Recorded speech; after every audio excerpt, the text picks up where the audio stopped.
পরনে বোরকা আর মাথায় হিজাব, অথচ ড্রামসের স্টিক হাতে তিনি যেন এক খাঁটি রকস্টার।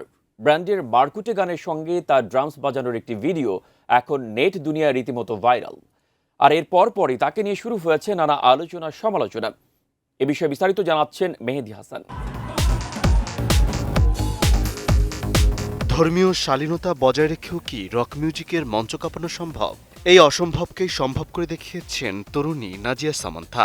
মাথায় হিজাব পরে ড্রামসের ডাবল বেজ আর ক্রাশ সিম্বলে তিনি যে পারফরমেন্স দেখিয়েছেন তা শুধু অনুষ্ঠানে উপস্থিত দর্শকদেরই নয়, সামাজিক যোগাযোগ মাধ্যমের লাখো মানুষেরও নজর কেড়েছে।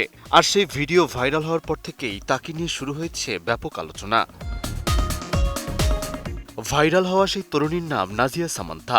সম্প্রতি পবিত্র হজ পালন করা এই তরুণী হিজাব পরেই মঞ্চে ড্রামস বাজিয়ে আলোচনার কেন্দ্রে উঠে এসেছেন।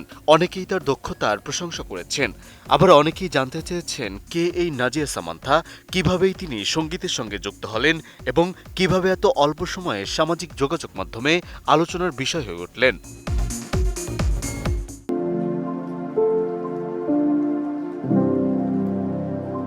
খোঁজ নিয়ে জানা যায় সঙ্গীতের সঙ্গে নাজিয়ার সম্পর্ক অনেক দিনের। তার ভাষ্য অনুযায়ী ছোটবেলা থেকেই বাবার হাত ধরে গিটার, ভায়োলিন ও ড্রামস শেখা শুরু হয়। পরিবারের উৎসাহ ও সহযোগিতার মধ্য দিয়ে ধীরে ধীরে সঙ্গীত চর্চার জগতে প্রবেশ করেন তিনি। আর এভাবেই সময়ের সঙ্গে ড্রামসের প্রতি তার আলাদা আগ্রহ তৈরি হয়, যা পরে পরিণত হয় গভীর ভালোবাসায়। তবে তার জীবনের পথে বড় একটি পরিবর্তন আসে ২০২৫ সালে। ওই বছর পবিত্র হজ পালনের পর নিজের জীবনযাত্রার অনেক কিছুই নতুনভাবে মূল্যায়ন করেন নাজিয়া।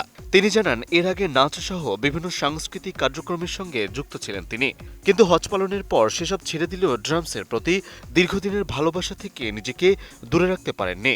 তার মতে হিজাব যেমন তার ব্যক্তিগত বিশ্বাসের অংশ, তেমনি ড্রামস বাজানো তার ব্যক্তিগত পছন্দ ও আবেগের জায়গা। এদিকে ভাইরাল হওয়া ঘটনাটিও ছিল বেশ আকস্মিক। নাজিয়ার ভাইয়ের ব্যান্ড নবজাতের একটি অনুষ্ঠানে তিনি উপস্থিত ছিলেন। সেখানে একটি জ্যামিং সেশনের সময় হঠাৎ করেই ড্রামস বাজানোর সুযোগ পান তিনি। বিষয়টি আগে থেকে পরিকল্পিত ছিল না, তবে সেই পারফরমেন্সের ভিডিও সামাজিক যোগাযোগ মাধ্যমে ছড়িয়ে পড়ার পর অল্প সময়ের মধ্যেই লাখো মানুষের কাছে পৌঁছে যায় এবং দ্রুত ভাইরাল হয়ে ওঠে। তবে জনপ্রিয়তার সঙ্গে সঙ্গে সমালোচনার মুখোমুখি হতে হয়েছে তাকে। বিশেষ করে হিজাব পরে রক মিউজিকের মঞ্চে ড্রামস বাজানো নিয়ে নানা ধরনের মন্তব্য ও কটূক্তি করা হয়েছে। যদিও সব নেতিবাচক প্রতিক্রিয়াকে খুব বেশি গুরুত্ব দিতে চান না নাজিয়া।